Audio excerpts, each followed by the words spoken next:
সম্মানিত কৃষক ভাই, আসসালামু আলাইকুম। অমুসলিম হইলে আদাব। আমি মোহাম্মদ জমিরুদ্দিন।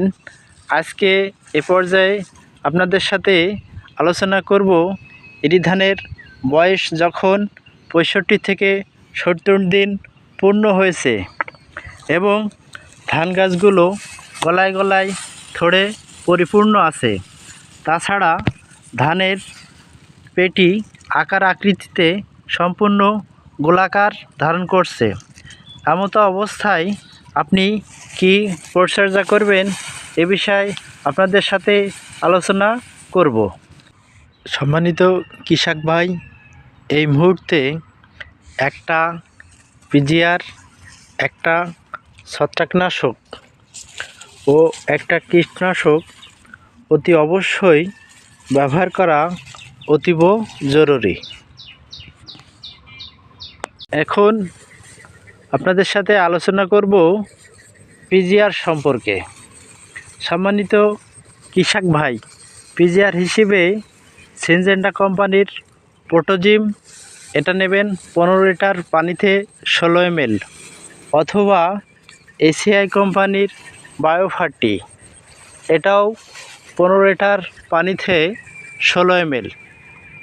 সম্মানিত কৃষক ভাই, মনে রাখবেন পিজিআর কেন ব্যবহার করবেন। ধান গাছকে সুস্থ রাখতে পিজিআরের গুরুত্বপূর্ণ অপরিসীম এবং ধানকে চিটামুক্ত করবে। তাছাড়া ধানের আকার আকৃতি বড় হবে এবং উজ্জ্বল হবে। তাছাড়া ধানের ওজন বৃদ্ধিতে সহায়তা হিসেবে কাজ করবে।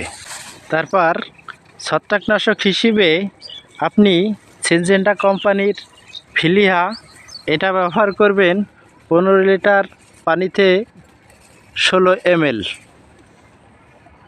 অথবা অফার, এটা অটো গ্রুপ কেয়ার কোম্পানি লিমিটেডের একটি পণ্য, এটা দেবেন 15 লিটার পানিতে 20 গ্রাম। ছত্রাকনাশক কেন ব্যবহার করবেন? আপনার ধান ক্ষেতকে লিফ ব্লাস্ট রোগ থেকে সুরক্ষা দেবে, ধানের পাতা, কাণ্ড, শীষ পচনের হাত থেকে রক্ষা করবে এবং অধিক ফসল নিশ্চিত করবে। তাছাড়া ধানের যে ফ্ল্যাগ পাতা আছে, এটা সুস্থ থাকায় সূর্যের আলো থেকে সহজে খাদ্য সংগ্রহ করতে পারবে।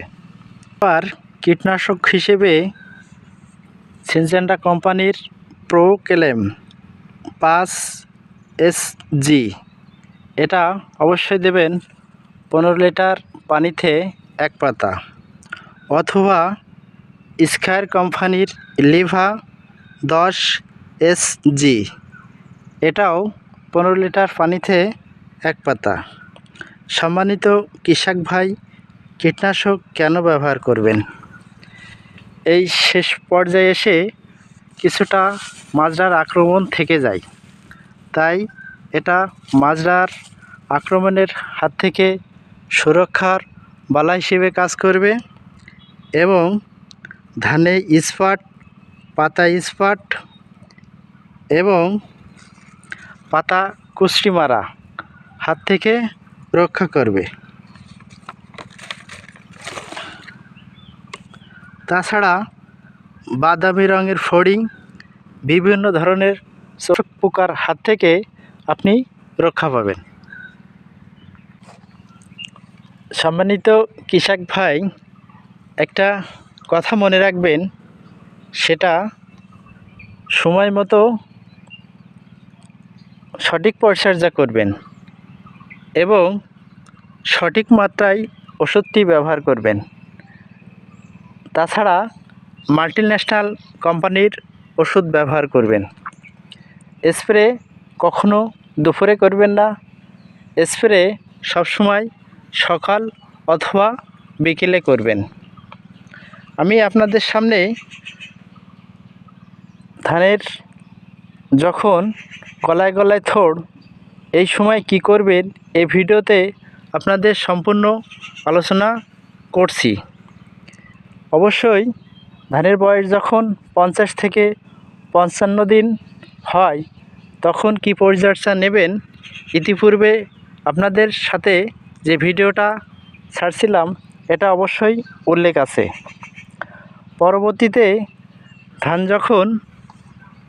ধানের সীসা যখন 95 থেকে 100% বের হবে এবং ধানে 95 থেকে 100% মোহর থাকবে না, তখন কি পরিচর্যা করবেন পরবর্তীতে আপনাদেরকে জানানো হবে।